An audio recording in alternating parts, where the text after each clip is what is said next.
ਵਾਹਿਗੁਰੂ ਜੀ ਕਾ ਖਾਲਸਾ ਵਾਹਿਗੁਰੂ ਜੀ ਕੀ ਫਤਿਹ। ਮੈਂ ਤੁਹਾਡੀ ਹੋਸਟ ਨੀਲਮ ਕੌਰ ਤੇ ਮੈਂ ਟੀਵੀ 84 ਦੇ ਸਾਰੇ ਦਰਸ਼ਕਾਂ ਤੇ ਸਰੋਤਿਆਂ ਦਾ ਹਾਰਦਿਕ ਸਵਾਗਤ ਕਰਦੀ ਹਾਂ ਪ੍ਰੋਗਰਾਮ ਸੱਚੋ ਸੱਚ ਵਿੱਚ, ਜਿਹੜੇ ਇਸ ਪ੍ਰੋਗਰਾਮ ਨਾਲ ਦੇਸ਼ਾਂ ਵਿਦੇਸ਼ਾਂ ਤੋਂ ਜੁੜ ਚੁੱਕੇ ਨੇ। ਖਾਲਸਾ ਅਫੇਅਰ ਸੈਂਟਰ ਦੇ ਸੰਚਾਲਕ ਡਾਕਟਰ ਅਮਰਜੀਤ ਸਿੰਘ ਜੀ ਰੋਜ਼ਾਨਾ ਹੀ ਤਰ੍ਹਾਂ ਸਟੂਡੀਓ ਵਿੱਚ ਮੇਰੇ ਨਾਲ ਸ਼ਾਮਿਲ ਨੇ। ਆਓ ਨਾ ਮਿਲ ਕੇ ਅੱਜ ਦੇ ਅਹਿਮ ਇਸ਼ੂਜ਼ ਪਰ ਗੱਲਬਾਤ ਕਰਦੇ ਹਾਂ। ਜੀ ਡਾਕਟਰ ਸਾਹਿਬ ਵਾਹਿਗੁਰੂ ਜੀ ਕਾ ਖਾਲਸਾ ਵਾਹਿਗੁਰੂ ਜੀ ਕੀ ਫਤਿਹ। ਜੀ ਡਾਕਟਰ ਸਾਹਿਬ ਜੀ ਆਇਆਂ ਨੂੰ ਪ੍ਰੋਗਰਾਮ ਸੱਚੋ ਸੱਚ ਵਿੱਚ। ਬਹੁਤ ਸ਼ੁਕਰੀਆ ਜੀ ਡਾਕਟਰ ਸਾਹਿਬ ਅੱਜ 18 ਜੂਨ 2019 ਚਾਰ ਹਾੜ ਨਾਨਕਸ਼ਾਹੀ ਸੰਮਤ 551 ਦਾ ਦਿਨ ਹੈ ਤੇ ਡਾਕਟਰ ਸਾਹਿਬ ਪ੍ਰੋਗਰਾਮ ਸ਼ੁਰੂ ਕਰਨ ਤੋਂ ਪਹਿਲਾਂ ਅਸੀਂ ਆਪਣੇ ਦਰਸ਼ਕਾਂ ਦੇ ਸਰੋਤਿਆਂ ਨੂੰ ਹਮੇਸ਼ਾ ਤਰ੍ਹਾਂ ਦੱਸਦੇ ਵਿਊਅਰਸ, ਜੇ ਤੁਸੀਂ ਹੱਕ ਸੱਚ ਇਨਸਾਫ ਤੇ ਪੈਰਾ ਦਿੰਦਾ ਇੱਕੋ ਇੱਕ ਚੈਨਲ ਟੀਵੀ 84 ਨੂੰ ਦੇਖਣਾ ਚਾਹੁੰਦੇ ਹੋ ਤਾਂ ਤੁਸੀਂ ਦੇਖ ਸਕਦੇ ਹੋ Spectrum cable, Asian cable, Bell Fibe cable in Canada, roku, Jadoo box, ਸ਼ਾਵਾ, ਫੇਸਬੁੱਕ, ਟੀਵੀ 84 ਦੀ ਐਪ ਰਾਹੀਂ online streaming and IP box ਤੇ ਤੁਸੀਂ ਟੀਵੀ 84 ਨੂੰ ਦੇਖ ਸਕਦੇ ਹੋ। ਵਿਊਅਰਸ, ਜੇ ਤੁਸੀਂ ਟੀਵੀ 84 ਨਾਲ ਜਾਂ ਪ੍ਰੋਗਰਾਮ ਸੱਚੋ ਸੱਚ ਨਾਲ ਫੇਸਬੁੱਕ ਰਾਹੀਂ ਜੁੜੇ ਤਾਂ ਇਸ ਨੂੰ ਵੱਧ ਤੋਂ ਵੱਧ ਲਾਈਕ ਕਰੋ ਤੇ ਸ਼ੇਅਰ ਕਰੋ ਅਤੇ ਨਾਲ ਹੀ YouTube ਤੇ ਸਬਸਕ੍ਰਾਈਬ ਵੀ ਕਰੋ। ਇਹ ਵੀ ਦੱਸ ਦਈਏ ਕਿ ਤੁਸੀਂ ਟੀਵੀ 84 ਦੀ ਐਪ ਨੂੰ ਐਂਡਰੋਇਡ ਐਂਡ ਐਪ ਸਟੋਰ ਤੇ ਡਾਊਨਲੋਡ ਕਰਕੇ ਟੀਵੀ 84 ਦੀ ਜੋ ਲਾਈਵ ਸਟ੍ਰੀਮ ਹੈ ਉਸ ਨੂੰ ਤੁਸੀਂ 24 ਆਵਰਸ ਦੇਖ ਸਕਦੇ ਹੋ। ਸੋ ਹੁਣ ਆਪਾਂ ਆਪਣੇ ਪ੍ਰੋਗਰਾਮ ਦੀ ਸ਼ੁਰੂਆਤ ਕਰਨ ਲੱਗੇ ਹਾਂ। ਤੁਸੀਂ ਸਾਡੇ ਨਾਲ ਇਸੇ ਤਰ੍ਹਾਂ ਹੀ ਜੁੜੇ ਰਹਿਣਾ। ਜੋ ਅੱਜ ਦਾ ਪਹਿਲਾ ਅਹਿਮ ਇਸ਼ੂ ਹੈ ਉਸ ਉੱਪਰ ਆਪਾਂ ਡਾਕਟਰ ਸਾਹਿਬ ਕੋਲੋਂ ਉਹਨਾਂ ਦੇ ਵਿਚਾਰ ਸੁਣਦੇ ਹਾਂ। ਜੀ ਡਾਕਟਰ ਸਾਹਿਬ ਕੀ ਕਹਿਣਾ ਚਾਹੋਗੇ? ਦੇਖੋ, ਇੱਕ ਕਹਾਣੀ ਜਿਹੜੀ ਬਾਬਰ ਦੇ ਹਮਲੇ ਨਾਲ ਜੁੜੀ ਹੋਈ ਹੈ, ਪਤਾ ਨਹੀਂ ਉਹਦਾ ਸੋਰਸ ਕੀ ਹੈ, ਪਰ ਮੈਂ ਕਿਤੇ ਪੜ੍ਹੀ ਹੋਈ ਹੈ ਆਪਣੇ ਅਰਲੀ ਡੇਜ਼ ਤੇ ਮੇਰੀ ਯਾਦਾਸ਼ਤ 'ਚ ਪਈ ਹੈ ਕਿ 1526 ਦੇ ਵਿੱਚ ਜਦੋਂ ਬਾਬਰ ਦੂਸਰੀ ਵਾਰ ਹਮਲਾਵਰ ਹੋਇਆ, ਜਿਸ ਨੂੰ ਗੁਰੂ ਸਾਹਿਬ ਨੇ ਫਰਮਾਇਆ ਕਿ ਖੁਰਾਸਾਨ ਖਸਮਾਨਾ ਕੀਆ, ਹਿੰਦੁਸਤਾਨ ਡਰਾਇਆ, ਆਪੇ ਦੋਸ਼ ਨਾ ਦਈ, ਕਰਤਾ ਜਮ ਕਰ ਮੁਗਲ ਚੜਾਇਆ। ਸੋ ਉਸਨੇ ਪਹਿਲਾਂ ਖੁਰਾਸਾਨ ਦੇ ਉੱਤੇ ਕਬਜ਼ਾ ਕੀਤਾ, ਜਿਸ ਖੁਰਾਸਾਨ ਦੇ ਵਿੱਚ ਕੁਝ ਹਿੱਸਾ ਅੱਜ ਦੇ ਅਫਗਾਨਿਸਤਾਨ ਦਾ, ਕੁਝ ਈਰਾਨ ਦਾ, ਕੁਝ ਸ਼ਾਇਦ ਉਜ਼ਬੇਕਿਸਤਾਨ ਦਾ ਵੀ ਹੋਇਆ, ਇੱਕ ਵੱਡਾ ਸੂਬਾ ਸੀ। ਔਰ ਫਿਰ ਉਸਨੇ ਜਿਹੜੀ ਹੈ ਹਿੰਦੁਸਤਾਨ ਤੇ ਚੜਾਈ ਕੀਤੀ। ਉਸ ਵੇਲੇ ਜਿਹੜਾ ਹਿੰਦੁਸਤਾਨ ਤੇ ਲੋਧੀ ਪਠਾਣਾ ਦਾ ਰਾਜ ਸੀ, ਸਿਕੰਦਰ ਲੋਧੀ ਉਸ ਵੇਲੇ ਦਾ ਬਾਦਸ਼ਾਹ ਸੀ। ਸੋ ਜ਼ਾਹਰ ਹੈ ਕਿ ਲੜਾਈ ਦੀ ਸ਼ੁਰੂਆਤ ਹੋਈ ਔਰ ਲੜਾਈ ਟਫ ਹੁੰਦੀ ਗਈ। ਔਰ ਉਸ ਲੜਾਈ ਬਾਰੇ ਵੀ ਗੁਰੂ ਨਾਨਕ ਸਾਹਿਬ ਦੀ ਬਾਣੀ ਦੇ ਵਿੱਚ ਅਸੀਂ ਦੇਖਦੇ ਹਾਂ ਕਿ ਕਿਵੇਂ ਈਵਨ ਵਖਰੇਵਾਂ ਸੀ ਹਥਿਆਰਾਂ ਦਾ ਵੀ। ਜਦੋਂ ਗੁਰੂ ਸਾਹਿਬ ਨੇ ਫਰਮਾਇਆ ਕਿ ਉਹਨੂੰ ਤੁਬਕ ਚਲਾਈ, ਇਹਨੂੰ ਹਸਤ ਚੜਾਈ। ਤੁਬਕ ਤੋਪ ਨੂੰ ਕਹਿੰਦੇ ਨੇ, ਕਿਉਂਕਿ ਚੰਗੇਜ਼ ਖਾਨ ਜਦੋਂ ਚੀਨ ਉਹਨੇ ਫਤਹ ਕੀਤਾ ਤਾਂ ਸ਼ਾਮ ਨੂੰ ਉਹਨੇ ਦੇਖਿਆ ਕਿ ਉਸ ਦੇ ਜਸ਼ਨਾਂ ਦੇ ਲਈ ਆਤਿਸ਼ਬਾਜ਼ੀ ਹੋ ਰਹੀ ਸੀ। ਉਹਨੇ ਦੇਖਿਆ ਵੀ ਇਹ ਕੀ ਹੈ, ਔਰ ਉਸ ਨੇ ਹੀ ਉਹਦੇ ਚੋਂ ਫਿਰ ਗਨ ਪਾਊਡਰ ਜਿਹੜਾ ਹੈ ਉਹ ਇਜਾਦ ਕੀਤਾ। ਔਰ ਇਹ ਉਹਨਾਂ ਦੀਆਂ ਅਗਲੀਆਂ ਜਨਰੇਸ਼ਨਸ, ਫਿਰ ਚੰਗੇਜ਼ ਖਾਨ ਤੋਂ ਬਾਅਦ ਹਲਾਕੂ ਜਾਂ ਉਹਨਾਂ ਦਾ ਅੱਗੋਂ ਡਿਸੈਂਡੈਂਟ ਬਾਬਰ ਜਿਹੜਾ ਇੱਧਰ ਆਇਆ, ਉਹਨਾਂ ਦੇ ਕੋਲ ਤੁਬਕ ਸੀ, ਤੋਪ ਸੀ, ਜ਼ਾਹਰ ਹੈ ਬਾਰੂਦ। ਔਰ ਉਸ ਤੋਂ ਪਹਿਲਾਂ ਉਸ ਖਿੱਤੇ ਦੇ ਵਿੱਚ ਕਿਸੇ ਨੇ ਧਮਾਕਾ ਨਹੀਂ ਸੀ ਸੁਣਿਆ ਹੋਇਆ। ਇਸ ਲਈ ਜਦੋਂ ਤੋਪ ਦਾ ਧਮਾਕਾ ਹੋਇਆ, ਬੰਦੇ ਤਾਂ ਡਰੇ ਹੀ ਡਰੇ, ਹਾਥੀ ਵੀ ਦੌੜ ਗਏ। ਜਿਹੜੀ ਪਠਾਣਾ ਦੀ ਫੌਜ ਸੀ, ਜ਼ਾਹਰ ਹੈ ਹਸਤ ਚੜਾਈ, ਉਹਨਾਂ ਦੇ ਕੋਲ ਹਾਥੀ ਸੀ। ਸੋ ਤੁਬਕ ਉਹਨਾਂ ਦੇ ਲਈ ਇੱਕ ਬੜਾ ਅਫਲਾਤੂ ਕੋਈ ਚੀਜ਼ ਆ ਗਈ ਔਰ ਉਹ ਵੀ ਦੌੜੇ। ਖੈਰ, ਜਿਹੜਾ ਮੈਂ ਕਹਾਣੀ ਦਾ ਸੈਂਟਰਲ ਨੁਕਤਾ ਕਹਿਣਾ ਚਾਹੁੰਦਾ ਕਿ ਲੜਾਈ ਜਦੋਂ ਸ਼ੁਰੂ ਦੇ ਵਿੱਚ ਥੋੜੀ ਜਿਹੀ, ਕਿਉਂਕਿ ਉਹਨਾਂ ਦੀ ਗਿਣਤੀ ਥੋੜੀ ਸੀ, ਜਿਹੜੇ ਹਮਲਾਵਰ ਸੀ ਬਾਬਰ ਦੇ ਨਾਲ ਉਹ ਘੋੜਸਵਾਰ ਸੀ, ਇਹਨਾਂ ਦੀ ਪਠਾਣਾ ਦੀ ਫੌਜ 10 ਗੁਣਾ ਸੀ। ਪਰ ਉਹਦੇ ਵਿੱਚ ਜਦੋਂ ਅਸੀਂ ਦਿੱਲੀ ਦੇ ਹਾਕਮਾਂ ਦੀ ਫੌਜ ਦੀ ਗੱਲ ਕਰਦੇ ਹਾਂ, ਅੱਜ ਜਿਹੜੇ ਹਰ ਇੱਕ ਦੇ ਮੂੰਹ ਚੋਂ ਭਾਰਤ ਮਾਤਾ ਕੀ ਜੈ ਕਹਾਉਣਾ ਚਾਹੁੰਦੇ ਨੇ ਜਾਂ ਸਾਰੀ ਮੁਗਲ ਰੂਲ ਨੂੰ ਜਿਹੜਾ ਉਹ ਬਿਲਕੁਲ ਨਾ ਪੱਖੀ ਸ਼ੈਡੋ ਦੇ ਵਿੱਚ ਰੱਖਣਾ ਚਾਹੁੰਦੇ ਨੇ, ਇਹ ਭੁੱਲ ਜਾਂਦੇ ਨੇ ਕਿ ਬਹੁਤ ਸਾਰੀ ਹਾਲਤਾਂ 'ਚ ਅੱਧੀ ਫੌਜ ਜਿਹੜੀ ਦਿੱਲੀ ਦੇ ਬਾਦਸ਼ਾਹਾਂ ਦੀ ਸੀ ਉਹ ਹਿੰਦੂਆਂ ਦੀ ਸੀ, ਰਾਜਪੂਤ ਰਾਜਿਆਂ ਦੀ ਹੁੰਦੀ ਸੀ। ਔਰ ਜ਼ਾਹਰ ਹੈ ਕਿ ਰਾਜਪੂਤਾਂ ਦੇ ਵਿੱਚ ਵੀ ਉੱਪਰ ਥੱਲੇ ਜਿਹੜੇ ਕਸ਼ਤਰੀਆਂ ਦੇ ਅੱਡ-ਅੱਡ ਕਲੈਨ ਨੇ ਉਹ ਉਸ ਦਾ ਹਿੱਸਾ ਹੁੰਦੇ ਸੀ। ਸੋ ਜ਼ਾਹਰ ਹੈ ਕਿ ਇਹ ਜਿਹੜਾ ਹਿੰਦੂਆਂ ਦਾ ਵਰਣ ਆਸ਼ਰਮ ਹੈ, ਜ਼ਾਤ-ਪਾਤੀ ਸਿਸਟਮ ਹੈ, ਉਹਦੇ 'ਚ ਇੱਕ ਤਾਂ ਦੂਜੇ ਦੇ ਹੱਥ ਦਾ ਖਾਂਦਾ ਨਹੀਂ ਔਰ ਉਹ ਨਾ ਹੀ ਉਹਨਾਂ ਦੇ ਭਾਂਡੇ ਵਰਤਦੇ ਨੇ। ਸੋ ਬਾਬਰ ਇੱਕ ਦਿਨ ਜਦੋਂ ਲੜਾਈ ਅਜੇ ਚੱਲ ਰਹੀ ਸੀ ਤਾਂ ਇੱਕ ਦਿਨ ਉਹ ਬਾਹਰ ਸ਼ਾਮ ਨੂੰ ਨਿਕਲਿਆ ਤੇ ਉਹਦੇ ਨਾਲ ਉਹਦਾ ਫੌਜ ਦਾ ਸਲਾਹਕਾਰ ਵੀ ਸੀ ਜਾਂ ਚੀਫ ਸੀ। ਉਹਨੇ ਦੇਖਿਆ ਕਿ ਆਪੋਜ਼ਿਟ ਪਹਾੜੀ ਦੇ ਉੱਤੇ ਜਾਂ ਆਪੋਜ਼ਿਟ ਦੇ ਉੱਤੇ ਥਾਂ ਥਾਂ ਤੇ ਅੱਗ ਬਲੀ ਹੋਈ ਹੈ, ਕੋਈ ਇੱਧਰ ਅੱਗ ਨਜ਼ਰ ਆ ਰਹੀ ਹੈ, ਕੋਈ ਉੱਧਰ ਨਜ਼ਰ ਆ ਰਹੀ। ਤਾਂ ਉਹਨੇ ਪੁੱਛਿਆ, ਉਹਨੇ ਕਿਹਾ ਵੀ ਇਹ ਕੀ ਹੈ?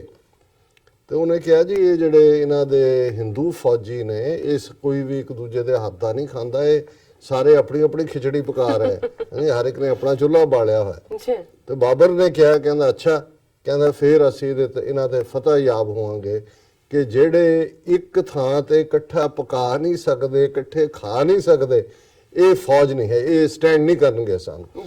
ਸੋ ਜ਼ਾਹਰ ਹੈ ਕਿ ਇਹ ਗੱਲ ਬੇਸ਼ੱਕ ਅੱਜ ਤੋਂ ਅਸੀਂ 500 ਸਾਲ ਪਹਿਲਾਂ ਦੀ ਕਰ ਰਹੇ, ਹੁਣ ਜਦੋਂ ਕਿ 1000 ਸਾਲ ਦੀਆਂ ਜੁੱਤੀਆਂ ਖਾਣ ਤੋਂ ਬਾਅਦ ਅੰਗਰੇਜ਼ ਬਾਣੀਆਂ ਜਾਣ ਲੱਗਿਆ ਪਾਵਰ ਬ੍ਰਾਹਮਣ ਬਾਣੀਏ ਦੇ ਹਵਾਲੇ ਕਰ ਗਿਆ ਆਪਣੇ, ਉਹਨੇ ਬਿਜ਼ਨਸ ਇੰਟਰਸਟ ਵੀ ਦੇਖੇ ਔਰ ਉਸ ਦੇ ਨਾਲ ਇਹਨਾਂ ਨੂੰ ਇੱਕ ਏਡਾ ਵੱਡਾ ਖਿੱਤਾ ਜਿਹੜਾ ਹੈ ਉਹ ਮਿਲਿਆ।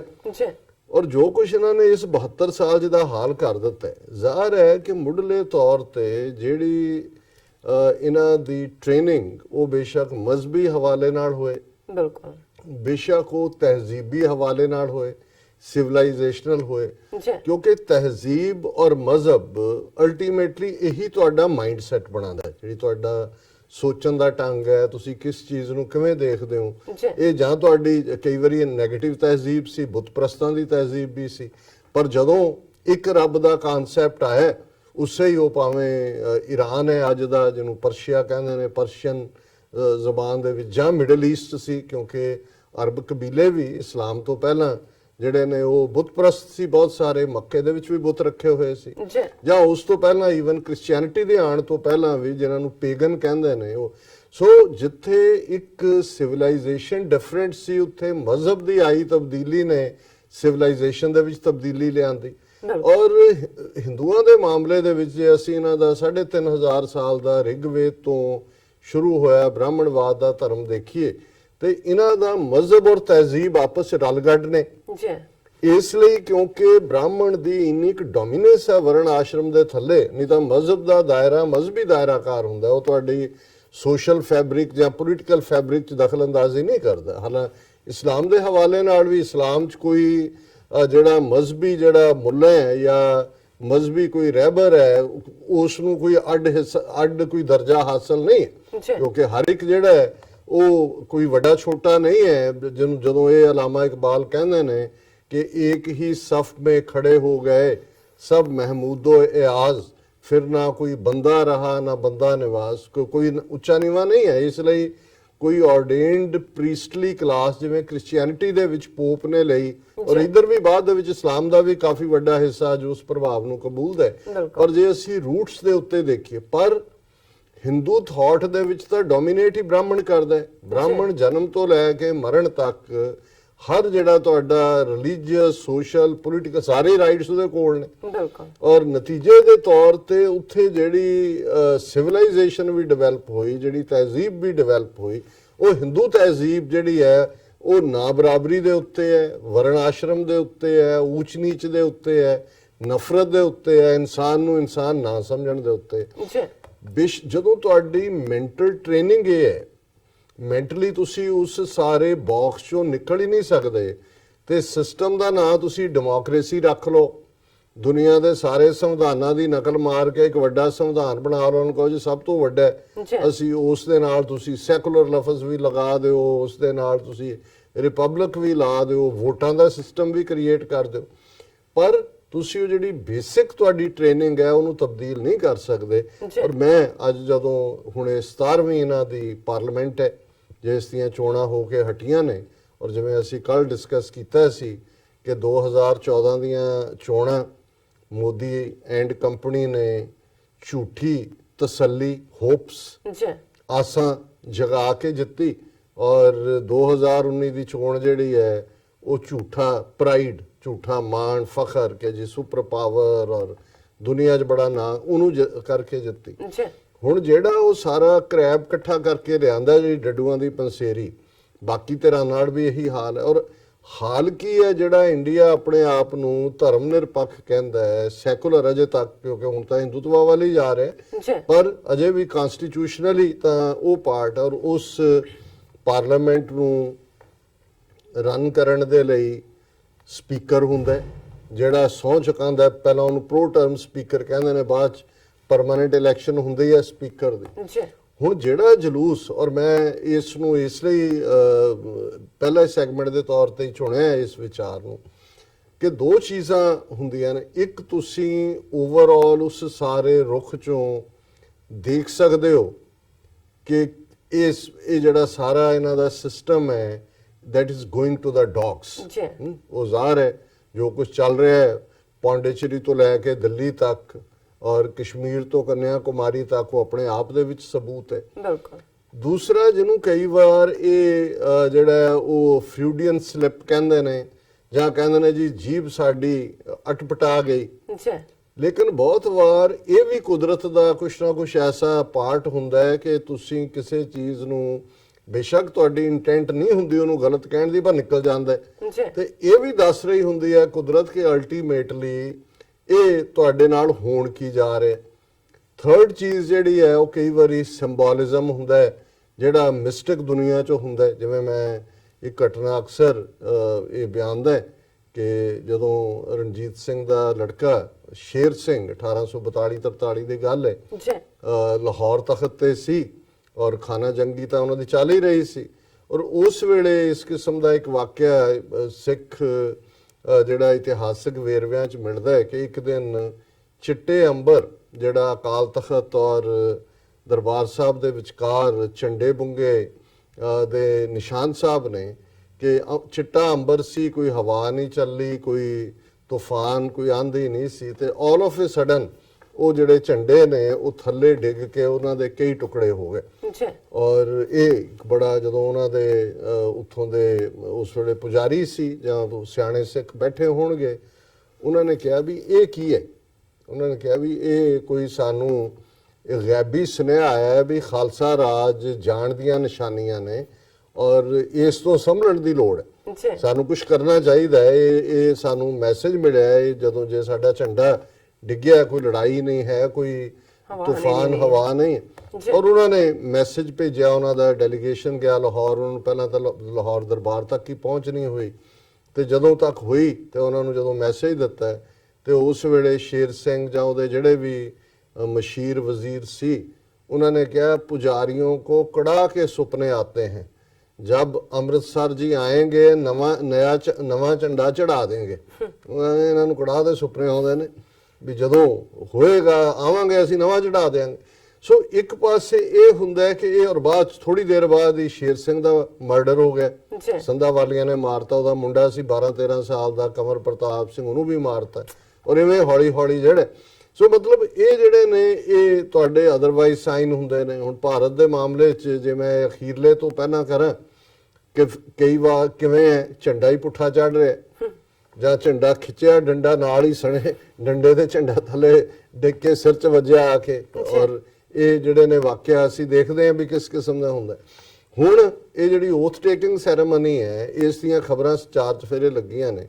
ਤੁਸੀਂ ਦੇਖੋਗੇ ਕਿ ਕਿਵੇਂ, ਜਿਹਨੂੰ ਕਹਿੰਦੇ ਨੇ ਕਿ ਭਾਈ ਇਹ ਭਾਂਤ ਭਾਂਤ ਦੀ ਬੋਲੀ, ਅੱਡ ਅੱਡ ਬੋਲੀ ਤਾਂ ਬੋਲਣੀ ਸਮਝ ਆ ਸਕਦੀ ਹੈ, ਪਰ ਜਿਵੇਂ ਉਹ ਕਾਂ ਕਾਂ ਕਾਂ ਤੁਹਾਨੂੰ 4 ਚਫੇਰੇ ਸੁਣ ਰਿਹਾ ਹੋਏ ਤਾਂ ਕਾਂ ਵੀ ਅੱਡ ਅੱਡ ਬੋਲੀਆਂ ਬੋਲ ਰਹੇ ਹੋਣ।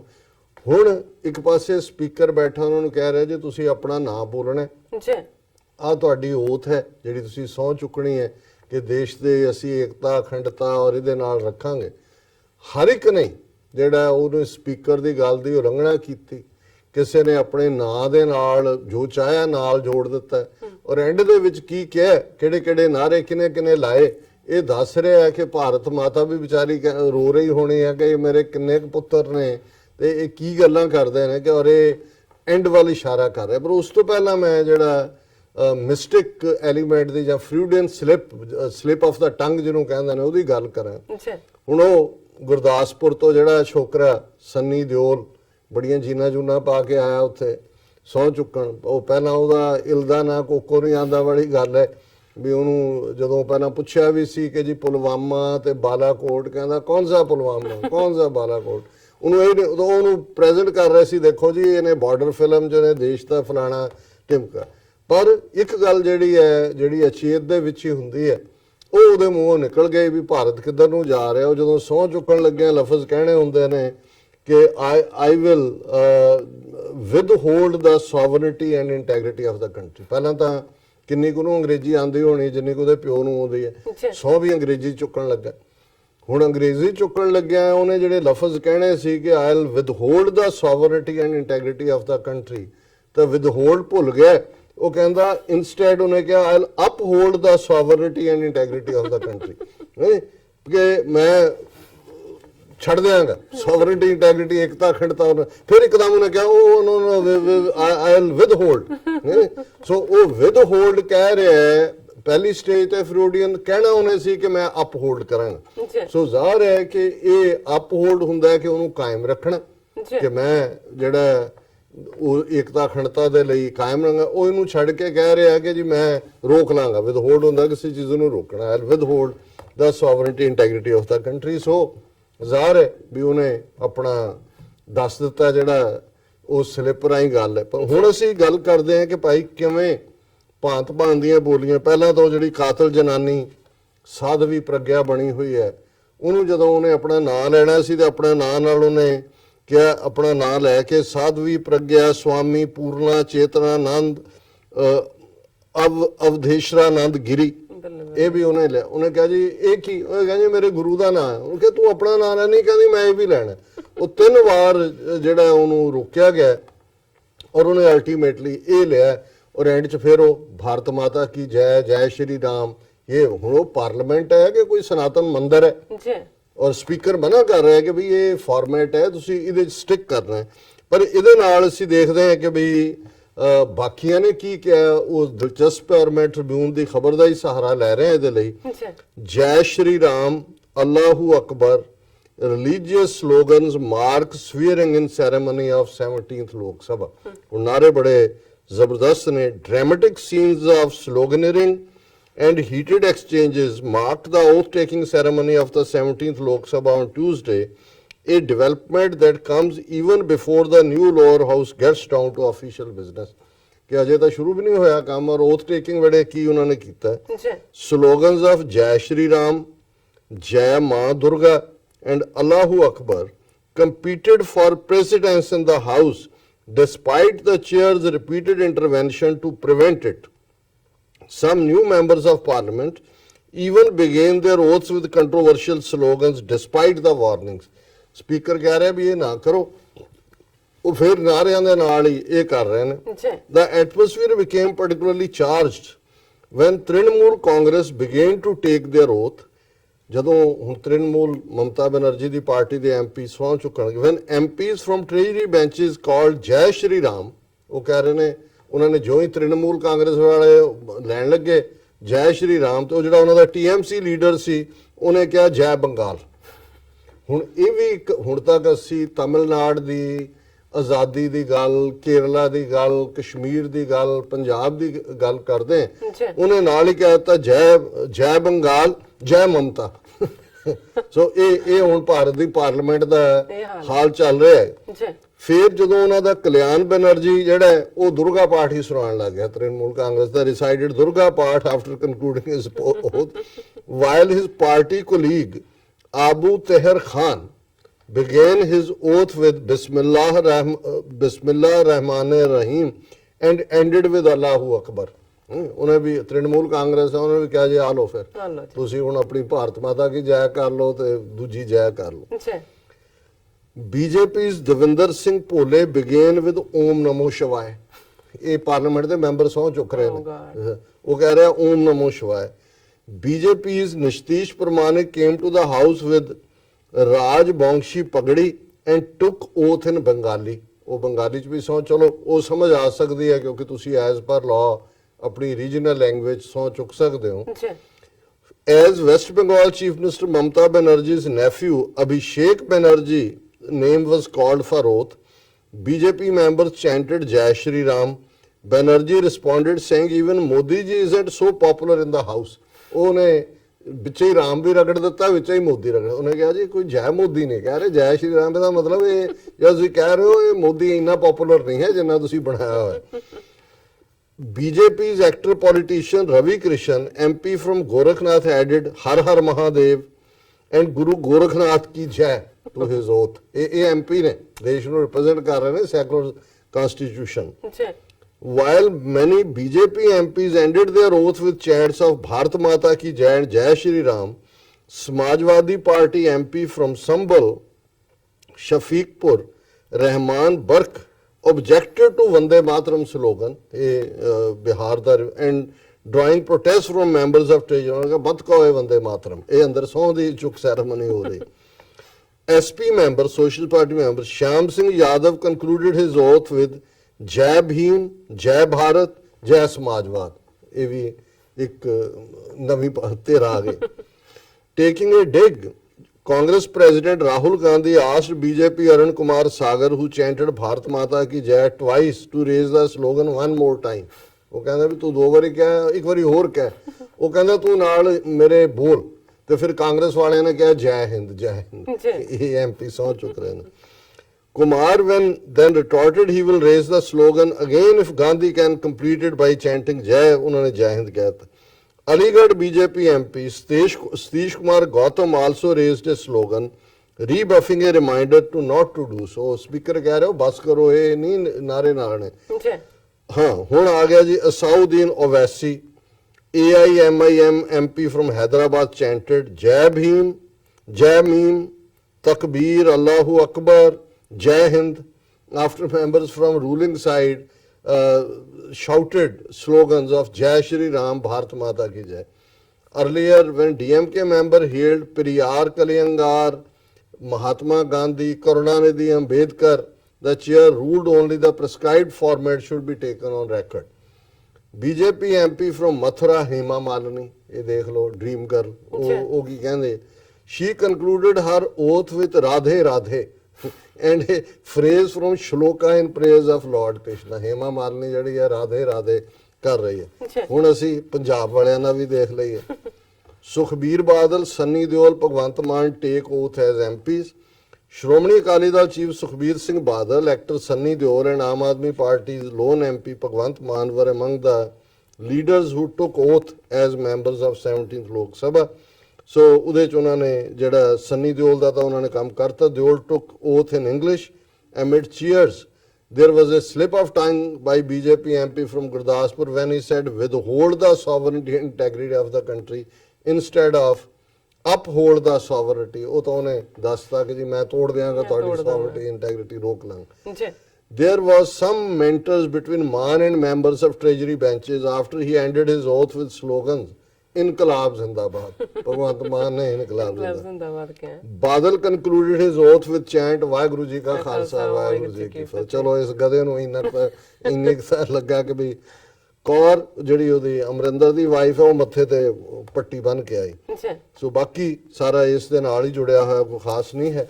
ਲੇਕਿਨ ਮੈਂ ਇਹ ਇਸ ਲਈ, ਹਾਲਾਂਕਿ ਇਹ ਕੋਈ ਬਹੁਤ ਅਹਿਮੀਅਤ ਵਾਲੀ ਗੱਲ ਸ਼ਾਇਦ ਬਹੁਤਿਆਂ ਨੂੰ ਨਾ ਲੱਗੇ, ਪਰ ਮੈਂ ਸਮਝਦਾ ਵੀ ਕਈ ਵਾਰ ਤੁਸੀਂ ਇਸ ਤੋਂ ਅੰਦਾਜ਼ਾ ਲਾ ਲੈਂਦੇ ਹੋ। ਜਿਵੇਂ ਸਾਡੇ ਪੰਜਾਬੀ ਦਾ ਇੱਕ ਹੈ ਕਿ ਜੀ ਵੱਡਿਆਂ ਘਰਾਂ ਦੀ ਪਛਾਣ ਘਰ ਦੀ ਡਿਓੜੀ ਤੋਂ ਹੋ ਜਾਂਦੀ ਹੈ। ਹੁਣ ਮਤਲਬ ਇਹ ਨਹੀਂ ਹੈ ਕਿ ਵੀ ਇਹਦੇ 'ਚ ਕੋਈ ਅਮੀਰੀ ਗਰੀਬੀ ਨੂੰ ਅਸੀਂ ਸਰਾਹ ਰਹੇ ਹਾਂ, ਪਰ ਜ਼ਾਹਰ ਹੁੰਦਾ ਹੈ ਕਿ ਵੀ ਤੁਸੀਂ ਓਪਨਿੰਗ 'ਚ ਹੀ ਦੇਖ ਲੈਂਦੇ ਹੋ ਕੀ ਹੈ। ਤੇ ਜਦੋਂ ਅਸੀਂ 1 ਬਿਲੀਅਨ 300 ਮਿਲੀਅਨ ਲੋਕਾਂ ਦੇ ਇਹ ਜਿਹੜੇ 542 ਕੇ ਕਿੰਨੇ ਨੁਮਾਇੰਦੇ ਨੇ, ਇਹਨਾਂ ਦਾ ਹਾਲ ਦੇਖ ਰਹੇ ਹਾਂ। ਇਹਨਾਂ ਨੇ ਇੱਕ ਡਾਕੂਮੈਂਟ 72 ਸਾਲ ਪਹਿਲਾਂ ਅੰਗਰੇਜ਼ਾਂ ਤੋਂ ਜਿਹੜਾ ਇਹਨਾਂ ਨੂੰ ਤੋਹਫੇ ਦੇ ਵਿੱਚ ਮਿਲਿਆ, ਏਡਾ ਵੱਡਾ ਮੁਲਕ, 1950 ਦੇ ਵਿੱਚ ਇਹਨਾਂ ਨੇ ਇੱਕ ਕਨਸਟੀਟਿਊਸ਼ਨ ਬਣਾਇਆ, ਆਇਨ ਬਣਾਇਆ।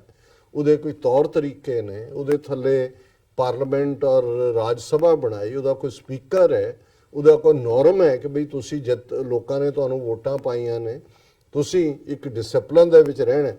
ਤੇ ਹੁਣ ਇਹ ਤਾਂ ਜਿਹੜੇ ਉਹ ਬਾਬਰ ਦੇ ਕਹਿਣ ਖੁਣੋ ਕਿ ਵੀ ਉਹ ਜਿਹੜੇ ਈਵਨ ਇਹਨਾਂ ਦੇ 4 ਫਿਰਕੇ ਨੇ, ਬ੍ਰਾਹਮਣ, ਕਸ਼ਤਰੀ, ਵੈਸ਼, ਸ਼ੂਦਰ, ਉਹ ਵੀ 4 ਥਾਂ ਤੇ ਇਕੱਠੇ ਨਹੀਂ ਬੈਠ ਸਕਦੇ, ਕੋਈ ਉਹਨਾਂ 'ਚ ਵੀ ਊਚ ਨੀਚ ਹੈ। ਹੁਣ ਇੱਥੇ ਵੀ ਕੋਈ ਜੈ ਸ਼੍ਰੀ ਰਾਮ ਹੈ, ਕੋਈ ਰਾਧੇ ਮਾਂ ਹੈ, ਕੋਈ ਭਾਰਤ ਮਾਂ ਹੈ, ਕੋਈ ਜੈ ਕ੍ਰਿਸ਼ਨ ਹੈ, ਕੋਈ ਹੋਰ ਹੈ, ਕੋਈ ਹੋਰ ਹੈ। ਚਲੋ ਮੁਸਲਮਾਨ ਅੱਲਾਹੂ ਅਕਬਰ ਕਿਹਾ ਜਾਂ ਉਹਨੇ ਵਾਹਿਗੁਰੂ ਜੀ ਕੀ ਫਤਿਹ ਕਹੀ, ਉਹ ਤਾਂ ਇੱਕ ਸਲੋਗਨ ਹੈ। ਅਦਰਵਾਈਜ਼ ਉਹਨਾਂ ਨੇ ਦੇਖਿਆ ਵੀ ਇਹ ਜੋ ਆਪਣੇ ਆਪਣੇ ਦੇਵਤੇ ਭਜਾ ਰਹੇ ਨੇ, ਕਹਿੰਦਾ ਫਿਰ ਅਸੀਂ ਹੁਣ ਕਿਉਂ ਪੈਰਾ ਜੀ ਪਿੱਛੇ। ਹੁਣ ਤੁਸੀਂ ਇਸ ਸਾਰੇ ਚੋਂ ਕੀ ਕੱਢੋਗੇ, ਜਾਂ ਉਸ ਚੋਂ ਤੁਸੀਂ ਦੇਖ ਸਕਦੇ ਹੋ ਕਿ ਕਿੰਨੀ ਕੁ ਇਮੋਸ਼ਨਲ ਯੂਨਿਟੀ ਹੈ, ਕਿੰਨੇ ਕਿ ਇੱਕ ਝੰਡੇ ਥੱਲੇ ਜਿਹੜਾ ਉਸ ਦੇ ਵਿੱਚ ਯਕੀਨ ਕਰਦੇ ਨੇ ਯੂਨਿਟੀ ਇੰਟੈਗ੍ਰਿਟੀ 'ਚ, ਔਰ ਕਿੰਨਾ ਕਿ ਡਿਸਪਲਿਨ 'ਚ ਯਕੀਨ ਕਰਦੇ ਨੇ। ਸੋ ਇਹਦੇ 'ਚ ਕੋਈ ਸ਼ੱਕ ਨਹੀਂ ਹੈ ਕਿ ਮੋਦੀ ਔਰ ਇਹ ਜਿਹੜੀ ਸਾਰਾ ਜਿਸ ਕਿਸਮ ਦਾ ਮਾਹੌਲ ਇਹਨਾਂ ਨੇ ਕ੍ਰੀਏਟ ਕੀਤਾ ਹੈ, ਔਰ ਜ਼ਾਹਰ ਹੈ ਕਿ ਅਸੀਂ ਜਦੋਂ ਕੱਲ ਦੋਨੋਂ ਪਿਓ ਪੁੱਤਰ ਦੀ ਕਹਾਣੀ ਬਿਆਨੀ, ਉਹ ਕਾਫੀ ਸਾਡੇ ਦਰਸ਼ਕਾਂ ਵੱਲੋਂ ਉਸ ਸੈਗਮੈਂਟ ਨੂੰ ਫੇਸਬੁੱਕ ਦੇ ਉੱਤੇ 20,000 ਤੋਂ ਜ਼ਿਆਦਾ ਲੋਕ ਦੇਖ ਚੁੱਕੇ ਸੀ। ਬਹੁਤ ਸਾਰਿਆਂ ਨੇ ਹੋਰ ਵੀ ਕਮੈਂਟ ਕੀਤੇ ਔਰ ਇਸ ਦਾ ਅਸੀਂ ਆਫਟਰਮੈਥ ਦੇਖ ਰਹੇ ਹਾਂ 2 ਦਿਨਾਂ ਤੋਂ ਕਿ ਉਹ ਲੋਕ ਵੀ ਜਿਹੜੇ ਕਦੇ ਬਹੁਤਾ ਕਮੈਂਟ ਨਹੀਂ ਕਰਦੇ, ਬੋਲਦੇ ਨਹੀਂ, ਜਿਹਨਾਂ ਨੂੰ ਤੁਸੀਂ ਸੁੱਤੇ ਕਹਿ ਲਓ, ਡਰੇ ਕਹਿ ਲਓ, ਉਹ ਵੀ ਜਾਗ ਪਏ ਨੇ। ਔਰ ਇੱਕ ਬੜਾ ਅੱਛਾ ਅੱਜ ਕਿਸੇ ਨੇ ਸੋਸ਼ਲ ਮੀਡੀਆ ਦੇ ਉੱਤੇ ਉਹਨੇ ਕਿਹਾ ਜੀ ਲੋਕ ਪੁੱਛਦੇ ਨੇ ਖਾਲਿਸਤਾਨ ਦਾ ਨਕਸ਼ਾ ਕੀ ਹੈ, ਔਰ ਦਰਸ਼ਕ ਸਕਰੀਨ ਤੇ ਉਸ ਬਜ਼ੁਰਗ ਜਿਸ ਨੂੰ ਪੁਲਿਸ ਨੇ ਮਾਰਿਆ ਔਰ ਉਸ ਦੀ ਪਿੱਠ ਤੇ ਲਾਸ਼ਾਂ ਪਾਈਆਂ, ਉਸ ਦੇ ਉੱਤੇ ਉਹਨਾਂ ਨੇ ਖਾਲਿਸਤਾਨ ਦਾ ਨਕਸ਼ਾ ਵਾਹ ਦਿੱਤਾ ਔਰ ਉਹਨਾਂ ਨੇ ਕਿਹਾ ਵੀ ਖਾਲਿਸਤਾਨ ਦਾ ਨਕਸ਼ਾ ਆ ਹੈ ਜੇ ਤੁਸੀਂ ਕਿਸੇ ਨੇ ਦੇਖਣਾ।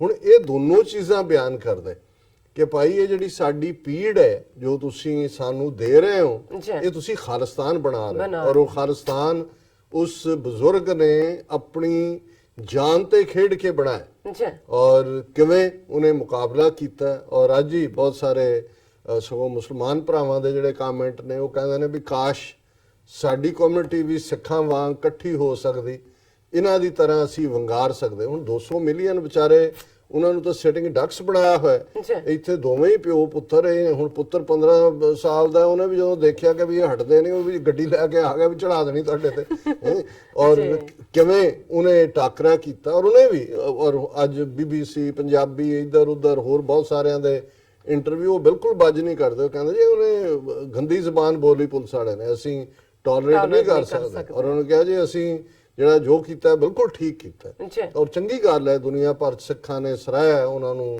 ਦਿੱਲੀ ਦੇ ਮੁੱਖ ਗੁਰਦੁਆਰਾ ਸਾਹਿਬ 'ਚ ਵੀ ਸਰਪਾਓ ਦਿੱਤਾ ਗਿਆ ਹੈ ਔਰ ਈਵਨ ਮੈਂ ਦੇਖ ਰਿਹਾ ਸੀ ਸਿੱਖਸ ਫਾਰ ਜਸਟਿਸ ਨੇ 2 ਲੱਖ ਰੁਪਏ ਦਾ ਇਨਾਮ ਜਿਹੜਾ ਉਸ ਨੌਜਵਾਨ ਨੂੰ ਦਿੱਤਾ ਹੈ। ਔਰ ਬਹੁਤ ਸਾਰਿਆਂ ਨੇ ਜਿਹੜਾ ਦੁਨੀਆ ਭਰ 'ਚ ਬੈਠੇ ਸਿੱਖ ਨੇ ਉਹਨਾਂ ਨੇ ਕਿਹਾ ਕਿ ਬਈ ਹੁਣ ਕੱਲਾ ਕੱਲਾ ਸਿੱਖ ਉੱਤੇ ਤੇਗਾ ਰੱਖੇ ਆਪਣੇ ਕੋਲ ਤੇ ਤੇਗ ਦੀ ਜਿਹੜੀ ਧਾਰ ਹੈ ਉਹ ਤਿੱਖੀ ਰੱਖੇ ਔਰ ਤਰੀਕਾ ਇਹੀ ਹੈ ਇਹਨਾਂ ਦੇ ਨਾਲ ਡੀਲ ਕਰਨ ਦਾ। ਔਰ ਉਸ ਸਾਰੇ 'ਚ ਜਿਹੜੀ ਗੱਲ ਇੱਕ ਹੋਰ ਖਾਸ ਤੌਰ ਤੇ ਬਹੁਤ ਸਾਰਿਆਂ ਨੇ ਕਹੀ, ਉਹਨਾਂ ਨੇ ਕਿਹਾ ਜੀ ਇਹ ਉਹੀ ਏਰੀਆ ਹੈ ਮੁਖਰਜੀ ਨਗਰ ਕੀ ਹੈਗਾ ਉਹ ਜਦੋਂ ਥਾਣੇ ਦਾ ਵੀ ਜਿੱਥੇ ਸਿੱਖਾਂ ਨੇ ਲੰਗਰ ਵੀ ਲਾਏ ਨੇ, ਜਿੱਥੇ ਉਹਨਾਂ ਨੂੰ ਦੂਜਾ ਵੀ ਉਹ ਕਹਿੰਦੇ ਵੀ ਉਹ ਤਾਂ ਚਲੋ ਪਿਓ ਪੁੱਤਰ ਤਾਂ ਲੜੇ, ਪੁਲਿਸ ਦੀ ਜਿਹੜੀ ਹੈ ਉਹ ਚੱਲ ਹੀ ਰਹੀ ਸੀ ਵਹਿਸ਼ੀ ਪੋਣਾ ਵੀ ਇੰਨੇ ਲੋਕ ਫੁੱਲ ਸ਼ਾਮ ਦਾ ਟਾਈਮ ਹੈ 6:30 ਵੀ ਕਿਸੇ ਨੇ ਆ ਕੇ ਰੋਕਣ ਦੀ ਵੀ ਕੋਸ਼ਿਸ਼ ਨਹੀਂ ਕੀਤੀ, ਕਿਸੇ ਨੇ ਕੋਈ ਨਾਅਰੇਬਾਜ਼ੀ ਨਹੀਂ। ਹੁਣ ਇਹ ਸਿੱਖਾਂ ਦੇ ਹਿੱਸੇ ਆਇਆ ਵੀ ਮੁੜ ਕੇ ਜਦੋਂ ਤੱਕ ਸਿੱਖਾਂ ਨੂੰ ਪਤਾ ਲੱਗਾ ਉਹ ਇਕੱਠੇ ਹੋਏ, ਉਹਨਾਂ ਦੀ ਭੀੜ ਹੋਈ, ਉਹਨਾਂ ਨੇ ਰਾਤ ਦੂਜੇ ਤੀਜੇ